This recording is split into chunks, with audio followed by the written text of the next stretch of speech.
Suivez. Voilà, déplacez-vous. Il y a un peu le soleil du côté droit.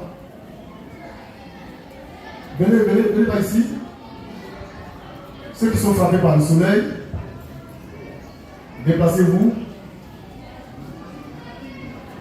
Parce que maintenant, nous entamons le 4e message prophétique de ce dimanche 22 juin 2025.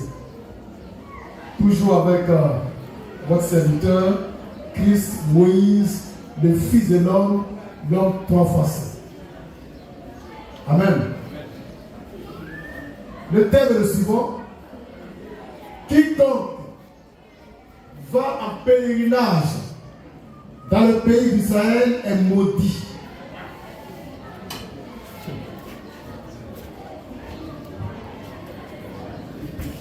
Amen. Vous savez, chaque année, l'État de Côte d'Ivoire alloue un budget aux croyants chrétiens et musulmans pour des pèlerinages. Les chrétiens, ils vont, d'après eux, en Israël, sur le tombeau de Jésus-Christ pour chercher Jésus-Christ. Pensant que c'est là-bas que vous le trouvez. Les Mahométans, ils vont en Arabie Saoudite, à la Mecque. Pour eux, c'est bon. Mais je vais parler des chrétiens. De tous les chrétiens.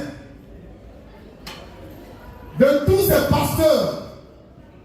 Ces généraux de l'Éternel. Ces caporaux de l'Éternel. Ces capitaines. Ces lieutenants, colonels de l'Éternel. Des armées. Qui chaque année, ou bien une fois par an, une fois dans leur vie, vont en pèlerinage dans le pays d'Israël. Pensant que Dieu est là-bas. Ils sont tous maudits. Si par contre, tu y vas en tant que touriste, tu es béni.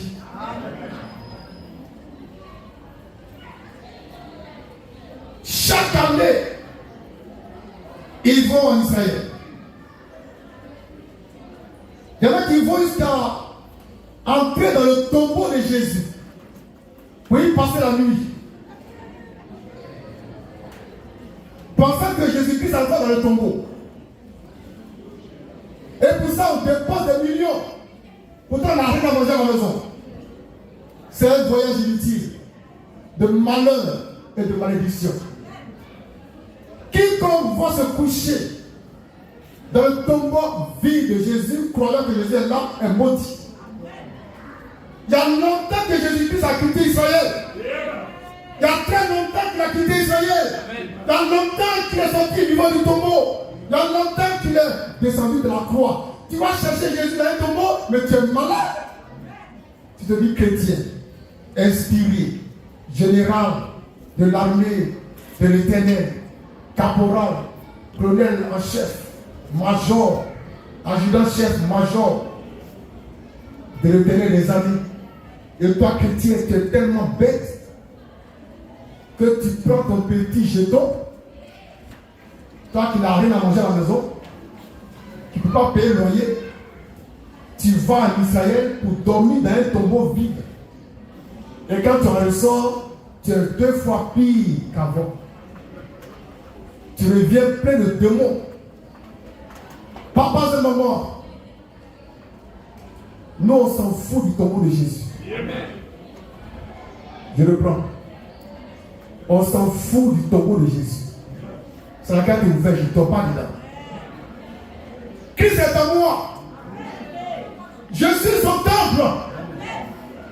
Je fais quoi encore dans le tombeau? Christ est à moi. Le Christ que tu vas chercher à Israël, il habite à moi. Alors viens à moi et tu vas le trouver. Il parcourt les mers, il parcourt les eaux pour chercher un Christ qu'ils ne vont jamais trouver. Ils ne savent même pas quand Christ a quitté Israël. Ils ne savent même pas. Ils n'ont pas la révélation des temps prophétiques. De comment ça se passe. Et ils prennent leur Bible de sorcellerie.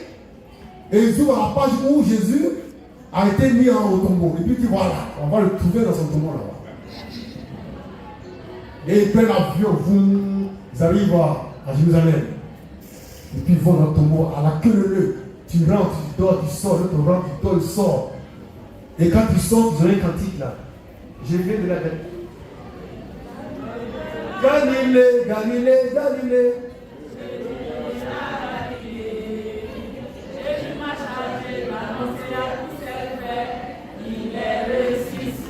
Voilà. Donc il rentre dans le tombeau quand il sort, il dit Galilée, Galilée, Galilée, je viens de la Galilée. Christmas.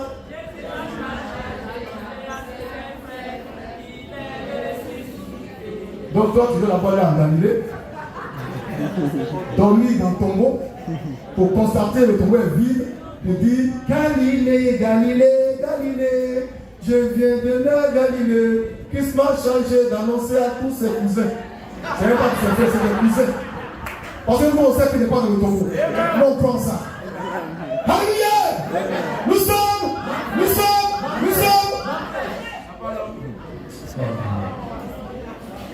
Jésus-Christ il n'est pas dans le tombeau il y a longtemps. Il y a longtemps ça. Maintenant lisons le ici. Jean 4.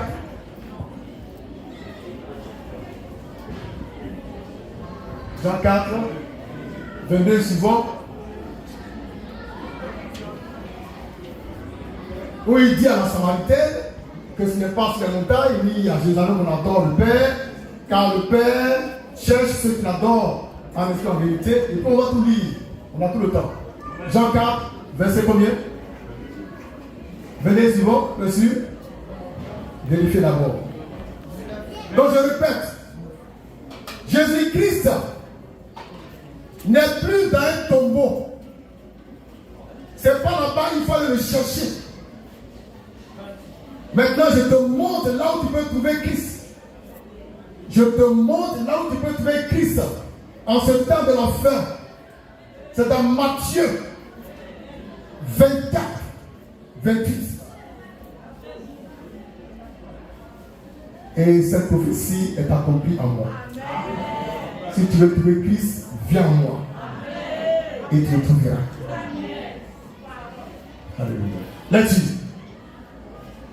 Jean 4. 20 et suivant. Là-dessus. Nos pères ont adoré sur cette montagne. Et vous dites, vous, que le lieu où il faut adorer et à Jérusalem. Femme. Jésus dit, femme. Lui dit Jésus. Oui. Crois-moi. L'heure vient. Où? Ce ne sera ni sur cette montagne. Ni à Jérusalem. Ni à Jérusalem.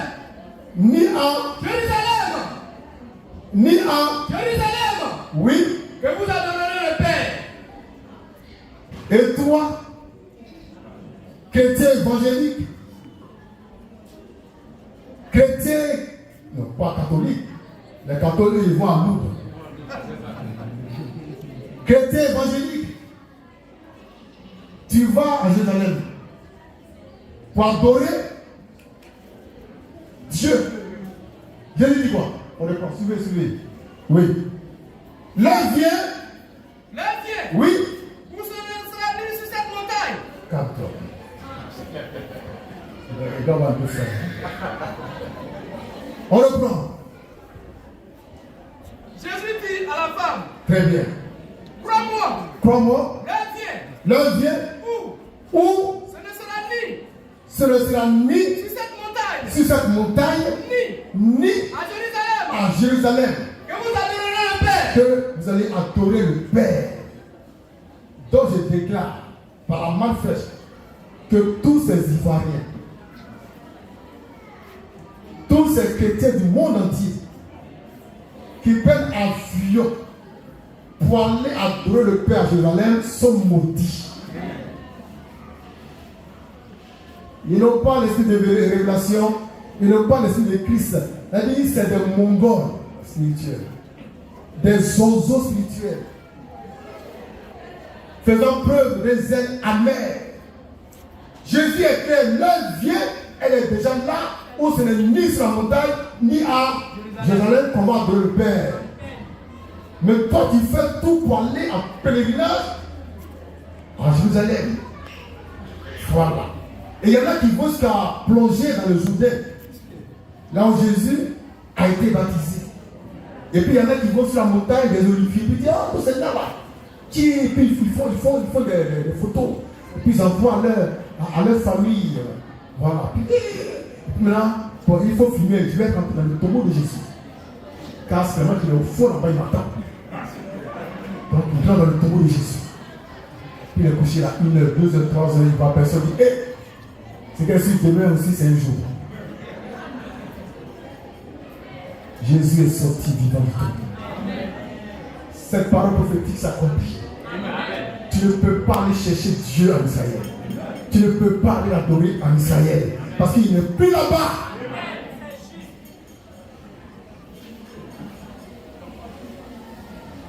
Mais frère Christ Moïse, si Dieu n'est pas en Israël, il est où? Dis-nous ça pour qu'on soit satisfait. Le Dieu que vous cherchez, le Seigneur que vous cherchez, est à moi.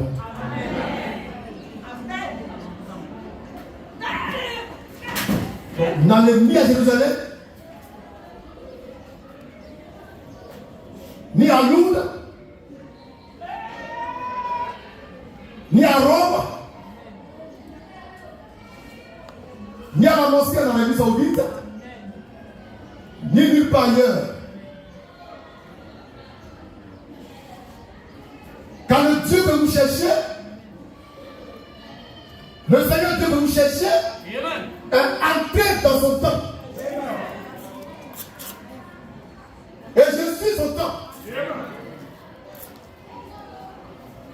Je suis son temple.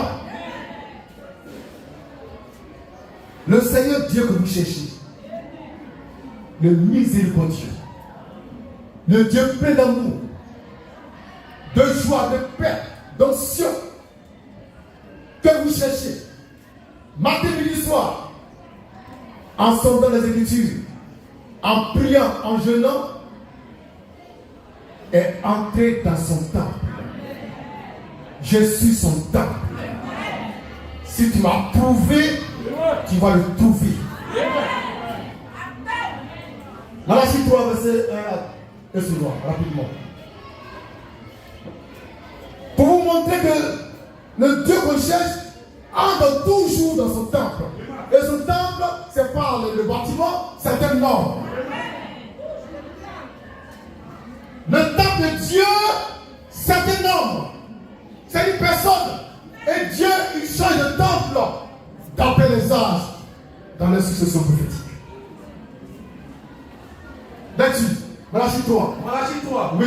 Verset 1er. Oui. Voici. Oui. J'enverrai mon messager. Oui.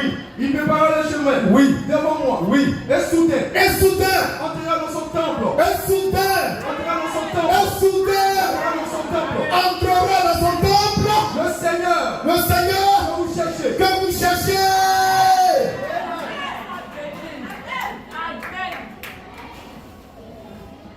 En ce temps-là, au temps de Jésus, il y avait le temple de Jérusalem.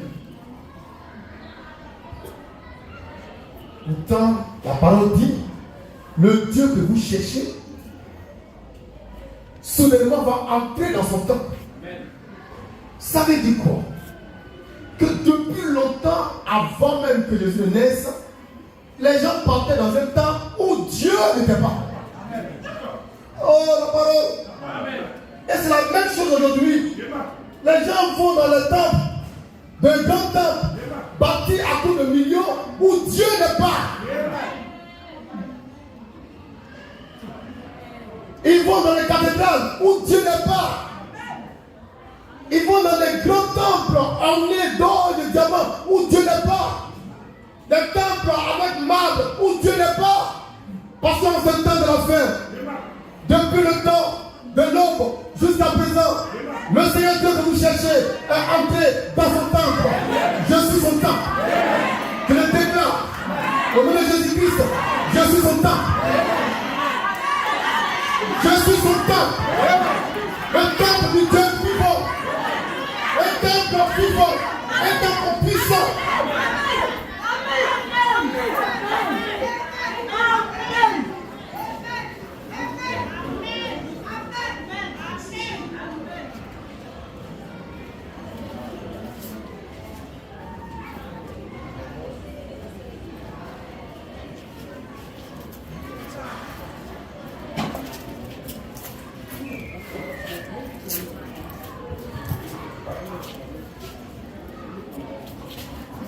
Quand Jésus est venu sur la terre,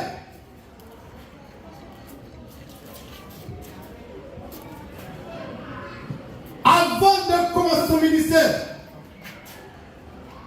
je vous l'ai dit, il y avait un temple à Jérusalem. Où on prêchait la Torah, où on prêchait le somme. Oh! Il y avait un temple à Jérusalem où on prêchait le Dieu d'Abraham, de Moïse, d'Isaac. Mais quand Jésus vint,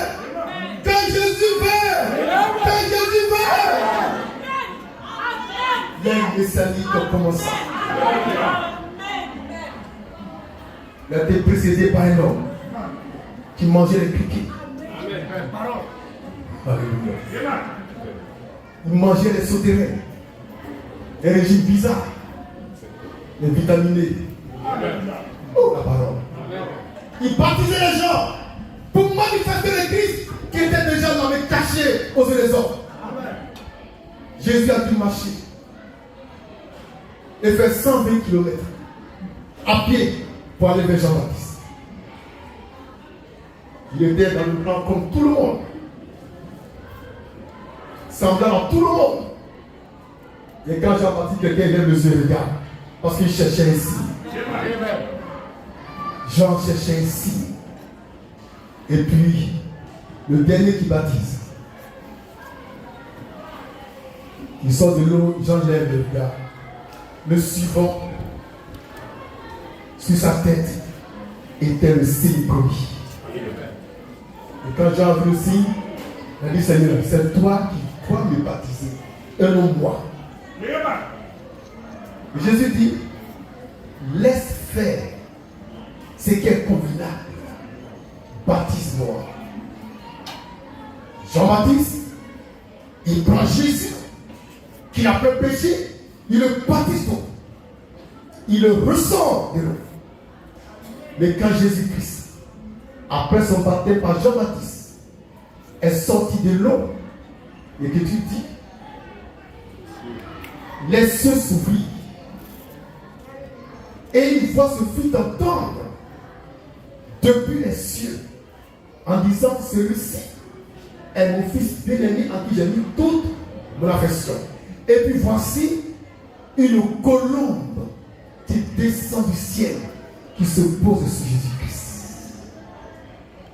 C'est ce jour-là que le Seigneur Dieu qui cherchait les Juifs, les Sadducéens, les grands prédicateurs, les barbus, les Nicodèmes, les Gamaliel, ce grand Dieu est entré dans son temple devant Jean-Baptiste, un temple de Dieu.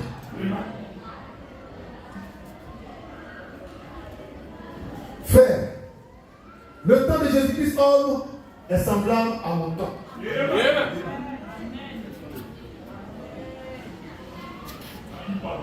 Il est comparable au temps du Fils de l'homme. Quand aujourd'hui c'est la même chose. Il bâtisse de grandes églises, de grands temples, de cathédrales à coups de milliers de milliards. Et il gagne des foules, des foules, des foules. Mais pendant ce temps, quelque part sur la terre, des berniers, dans un village mal famé. Elle est née un bébé. Oh! Oh! Elle est née un enfant. Dans un village mal famé. Son père s'appelle Joseph. Et sa mère Marie. Quel est ce mystère? Quel est ce mystère? Et le temps s'est écoulé. Cet enfant n'aimait même pas Jésus. Mais Jésus l'aimait. Ne cherchez pas Dieu, Dieu l'a cherché et trouvé. Et quand Dieu l'a trouvé, Dieu lui a parlé. Dieu lui a dit, je suis le Dieu Tout-Puissant. Et je suis en toi pour accomplir ma volonté. Le Dieu Tout-Puissant entre en moi pour accomplir sa volonté. C'est pourquoi je te dis en vérité, si tu le cherches, viens à moi. Il est entré dans son temps. Il est dans son temps. Il est dans son temps. Il est dans son temps. Il est dans son temps. Il est dans son temps. Le grand Dieu que vous cherchez, l'invisible, est maintenant rendu visible à vos yeux. Quel scandale pour ceux qui sont perdus. Mais pour vous, la gloire de Dieu.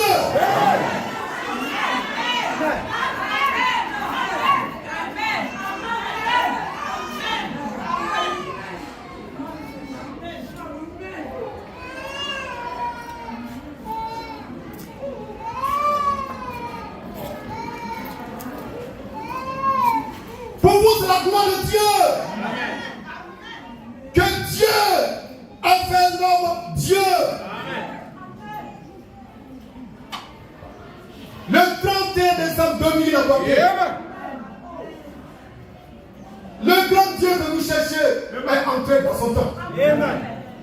Cette nuit-là, les témoins sont encore là. La parole de Dieu est venue à moi en me disant, je te fais Dieu pour ce peuple. Accomplissant ici Exode 7, verset 1. Puis il m'a dit, tu es un aigle. L'aigle prend son envol. Il va dans les lieux très élevés. Les lieux très élevés pour chercher la manne fraîche. Papa, c'est mon moment. Papa, c'est mon moment. N'allez pas chercher Dieu en Israël.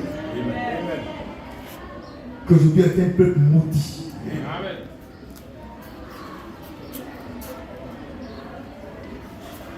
Dieu n'est pas avec Israël qui combat l'Iran et qui sera combattu.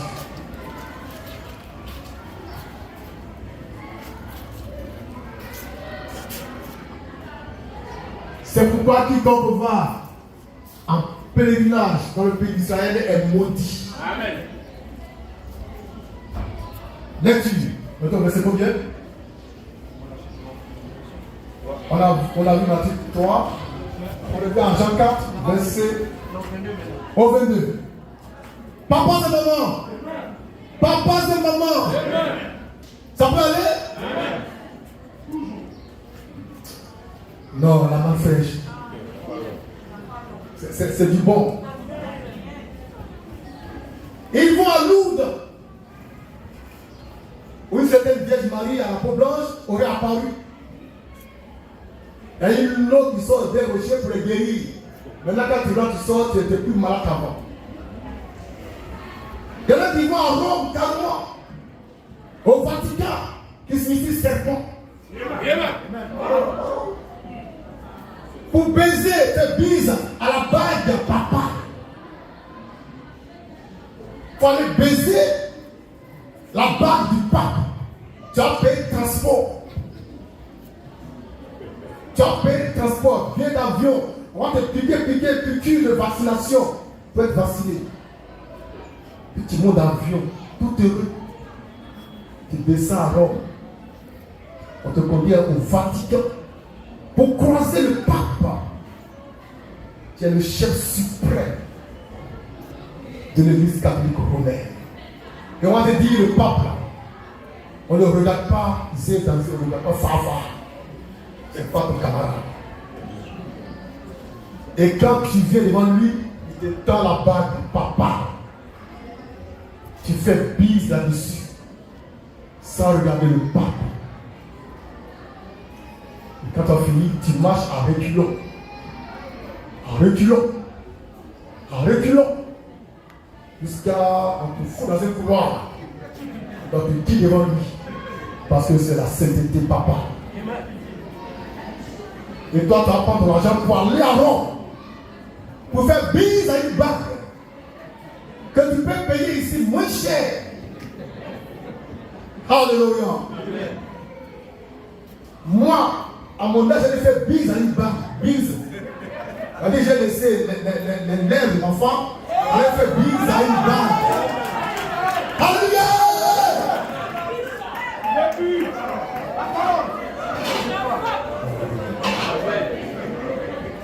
Il y en a qui vont au Nigeria sur le tombeau de Oshofa. C'est un béninois, un menuisier, à qui un singe est apparu. Et toi, un singe t'apparaît, tu dis, tu as prêché qui?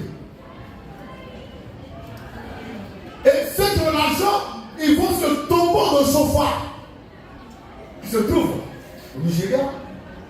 Bon, c'est quel site ça se trouve là-bas?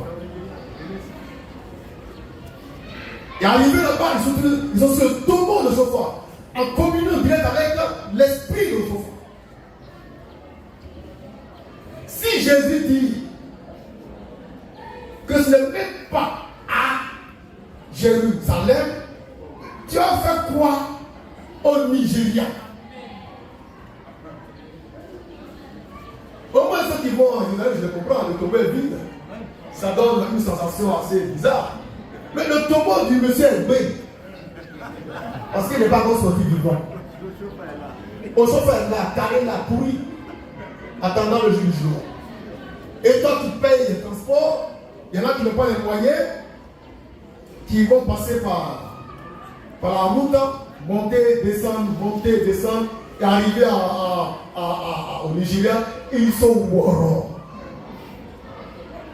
Ils marchent lourdement, ils sont fatigués. Mais comme ils sont allés rencontrer leur prophète dans un pèlerinage périlleux, alors il faut des fois pour arriver sur le tombeau. Maintenant, tombeau là, qui fait ça. Et quand ils reviennent sur la liste des marmailleurs, ils sont premiers.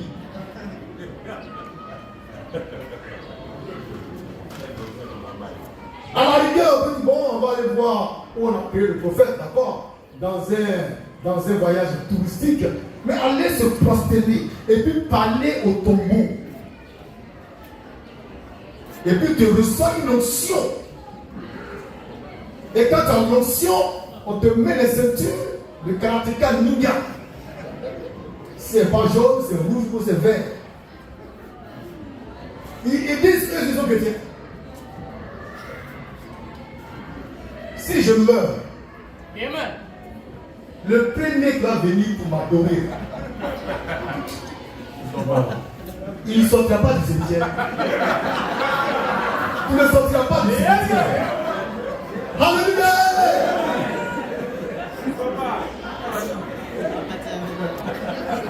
On va déjà lui. Tu aimerais adorer, il faut laisser là.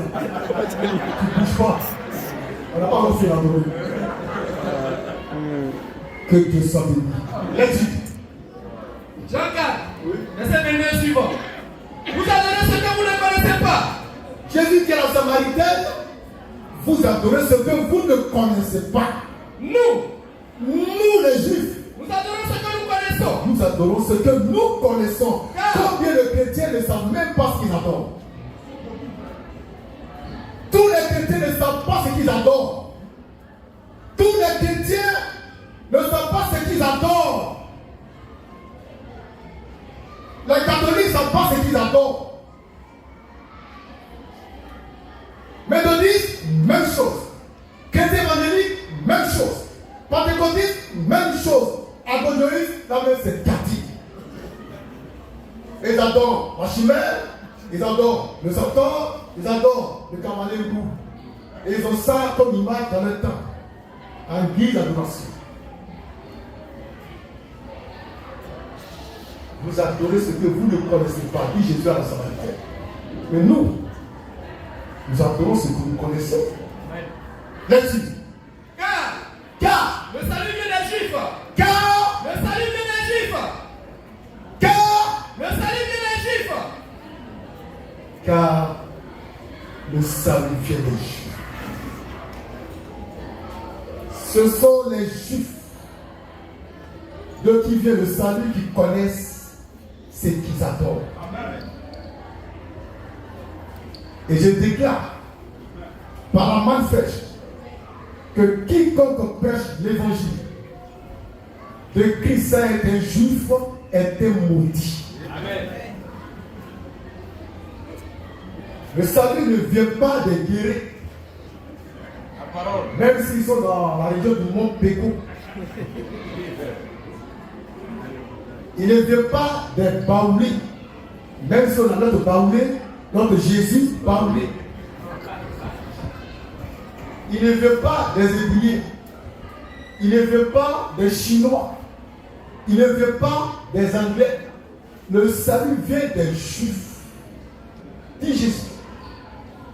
Donc si tu n'es pas juif, que tu prêches le salut, tu es maudit. Maintenant, la question qu'ils vont se poser, ou bien qu'ils vont oser me poser, les détracteurs de la main fraîche, nos ennemis de la main fraîche, est-ce que toi-même tu es un juif? Je vous réponds, je suis un juif. Mes ancêtres ont été chassés du territoire des Juifs en l'an 70 après Jésus-Christ. Dans leur fuite, ils ont atterri au Ghana, en pays à chantier. Et là-bas, ils sont ça multiplier. Et de là-bas, ils sont venus en Côte d'Ivoire. En passant par Bonois. Ils ont atterri dans Vitré, un village à Bouri. Et là-bas aussi, ils prospéraient. Il y a 2 enfants qui sont nés, un garçon et une fille. Et puis les guerres tribales ont commencé à battre le plein. Il fallait sauver ces deux-là. Comme ils ont sauvé Moïse. Ils prennent le garçon et la fille, et puis viennent vers son nom. Avec 2 enfants. Et notre arrière-grand-père, il dépose la fille à Bagnères et il continue avec le garçon. Et puis comme ça, si on tue la fille, le garçon sera là. C'est ça. Et le garçon arrive à Godoumé, on le donne à la famille Godoumé.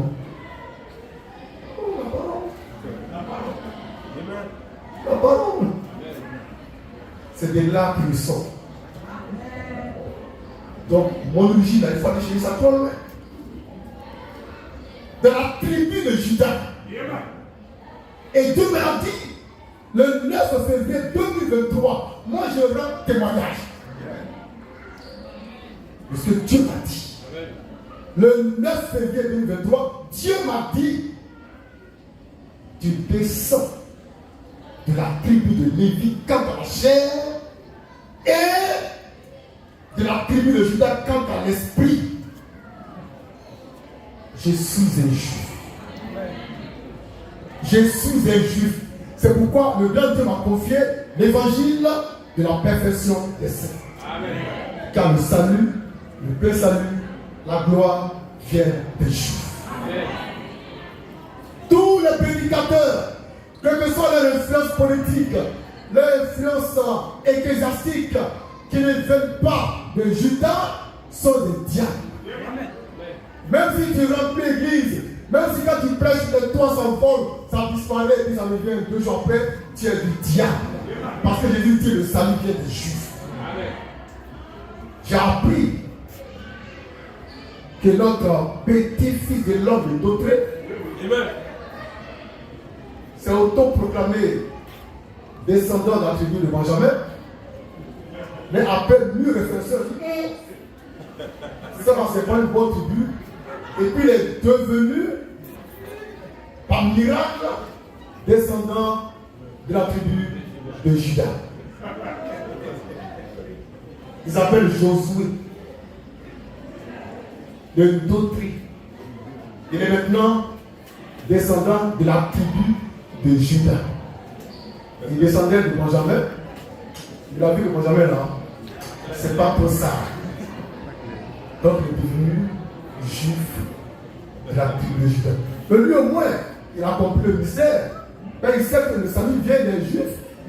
Et le Juif, qui sait qu'Abraham n'est pas un Juif? Qui sait ça? Abraham, c'est pas un Juif. Abraham, c'est un Hébreu, mais il n'est pas Juif. Le Juif, il descend de Juda. Le vrai Juif, il descend de Juda. Si parmi les 12 tribus, tu descends de, je ne sais pas, de Benjamin, de Manassé, Dieu doit te mettre dans la tribu de Juda par une parole révélée. Sinon, tu l'as fait. Papa, ce moment. Tous ceux qui vont aller en pèlerinage en 2025 à Jérusalem sont déjà maudits. Ils peuvent partir, mais le malin ici, les malédictions s'attachent à eux. Que Dieu soit béni. Ça peut aller? Merci.